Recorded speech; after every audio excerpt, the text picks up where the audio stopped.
I feel good, you look great, I like you, I can't wait. A first time, a first date, you're so fine, I'm so late. You sip wine, I drink straight. Okay, ayun, isang magandang araw ulit dyan. Sa lahat ng mga ka-DIY natin dyan, especially doon sa mga beginners. Ayun mga ka-DIY, nag-home service tayo. Pero yung kalimitang home service kasi natin mga ka-DIY, yung malalapit lang halos dito sa lugar natin sa Taytay. So hindi tayo kumukuha talaga ng medyo malayo para pag kami aberya, madali tayong makabalik sa bahay, or kapag kami tinatawag tayong back job, mabilis natin siya mapuntahan. Ayun, wag na natin pahabayin mga ka-DIY. Ito yung matagal ko na rin tong customer. Ang nangyari dito, tumirik. Okay, so tumirik siya. Minsan may power, pagka tinotrottle, nawawala. So ibig sabihin, may loose yung kanyang tinatawag natin dyan sa power line. So ito, mabilisan lang to. Kung sakaling ganito yung mangyari sa e-bike nyo, at least magkaroon kayo ng maliit na idea. So dito nga, dahil wawalan siya ng power mga ka-DIY, so ito, meron tayo ditong battery, and then lalagay natin tong kanyang power cord. Yan. Tapos naka-power on na to mga ka-DIY, no? Ayan, wala oh. Nakasusi na yan, hindi siya nagpa-power on. Ngayon, ang diskarte ko dyan, para mabilis natin malaman kung wiring ang sira, meron tayo ditong tinatawag nating pan-testing natin. Ayan. So ikakabit ko lang yan dyan, positive, negative, para mabilis natin matrace. At yan, kinabit na nga natin, mabilis lang mga ka-DIY, binalatan lang natin.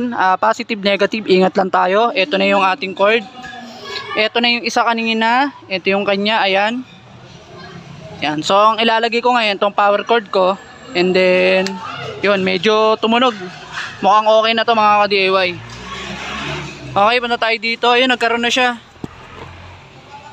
Yan, throttle natin, throttle, yan. Yun.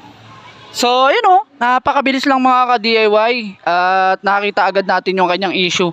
Ngayon, babalik ako sa bahay kasi papalitan natin to ng power cord mga ka-DIY.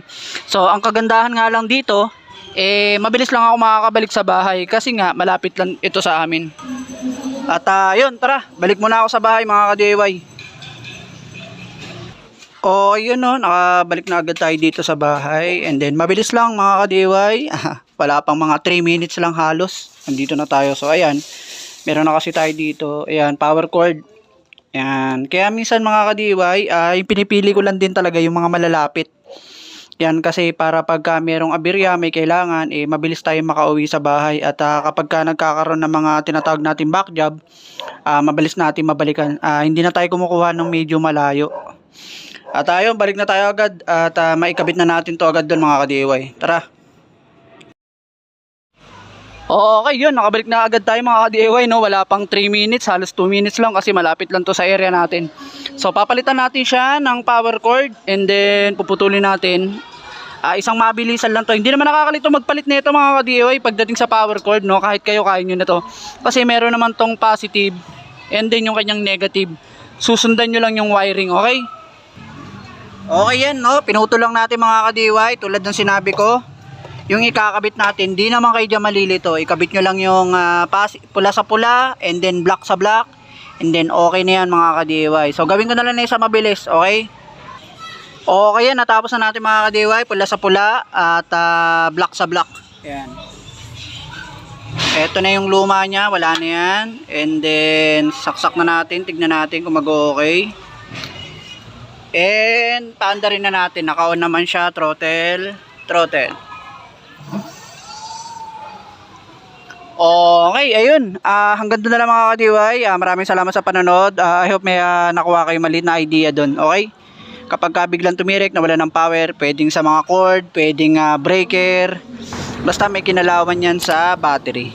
Okay, maraming salamat sa panonood. Thank you.